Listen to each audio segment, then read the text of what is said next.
Dhaka premier league ক্রিকেটের খবর, শিরোপা জয় আর শিরোপা লড়াইয়ে টিকে থাকা এমন সমীকরণে কাল বিকেএসপিতে মুখোমুখি হচ্ছে শিরোপার দুই দাবিদার লেজেন্ডস অফ রূপগঞ্জ আর আবাহনী লিমিটেড। এই ম্যাচ জিততে এক ম্যাচ হাতে রেখেই চ্যাম্পিয়ন হয়ে যাবে রূপগঞ্জ। বিপরীতে রূপগঞ্জকে হারাতে পারলে শেষ ম্যাচের জন্য অপেক্ষায় থাকতে হবে আকাশী নীলদের।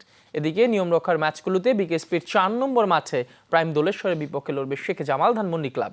মিরপুরে মোহামেডানের প্রতিপক্ষ prime bank cricket club. Super লিগের বাকি ২ রাউন্ড। ঢাকা প্রিমিয়ার লিগে এখন পর্যন্ত ১৪টি করে ম্যাচ শেষে টেবিল টপ রূপগঞ্জের পয়েন্ট ২৪ আর দ্বিতীয় স্থানে থাকা আবাহনীর সংগ্রহ ২২। ২ পয়েন্টের ব্যবধান থাকলেও এবারের আসরের শিরোপা সমাধান হতে পারে রোববারের আবাহনী রূপগঞ্জ দ্বৈরথে। জিতলেই ২৬ পয়েন্ট নিয়ে শিরোপা নিশ্চিত হবে লেজেন্ডস অব রূপগঞ্জের। তবে শিরোপা সম্ভাবনা টিকিয়ে রাখতে জয়ের বিকল্প নেই আকাশী নীলদের। তবে আবাহনী জয় পেলেও অপেক্ষা করতে হবে শেষ ম্যাচের জন্য। একদিন বিরতিতে সুপার লিগের টানা ম্যাচ থাকায় অঘোষিত ফাইনালের আগের দিন ঐচ্ছিক অনুশীলন ছিল রূপগঞ্জের। তাই তো হালকা জিমেই সীমাবদ্ধ ছিল দুদলের অনুশীলন। নাফিস তাসকিনদের নিয়ে টিম মিটিংয়ে লম্বা সময় কাটানো রূপগঞ্জ কোচ অবশ্য এক ম্যাচ হাতে রেখেই শিরোপা জিততে চায়। যেখানে সবচেয়ে বড় অনুপ্রেরণা লিগে প্রথম দেখায় আবাহনীর বিপক্ষে ৬ উইকেটের বড় জয়।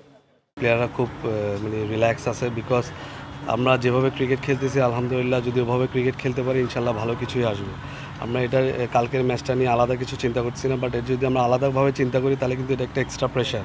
সো আমাদের প্ল্যানই হচ্ছে যে আমরা নর্মাল যেভাবে আসছি, যে আমরা প্রথম থেকে আমাদের টার্গেট ছিল যে 2 পয়েন্ট করে আমরা আগাবো, ইনশাল্লাহ আমরা ওভাবেই আগাচ্ছি।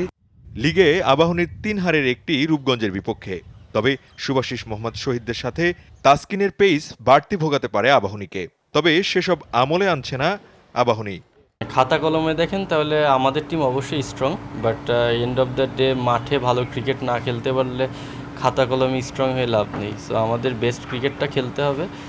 আমরা যদি আমাদের স্বাভাবিক ক্রিকেটটা খেলতে পারি তাহলে ইনশাল্লাহ পজিটিভ রেজাল্ট হওয়ার সম্ভাবনা আছে। আপাতত শিরোপা দৌড়ে টিকে থাকতে এই ম্যাচে জয়ের বিকল্প ভাবছে না খালেদ মাহমুদ শিষ্যরা। গেল ৩ মৌসুমে রূপগঞ্জের বিপক্ষে হারেনি আবাহনী। মাশরাফি, মিঠুন, সৈকত, মিরাজদের নিয়ে গড়া দল নিয়ে তাই আত্মবিশ্বাসী আকাশী নীলরা।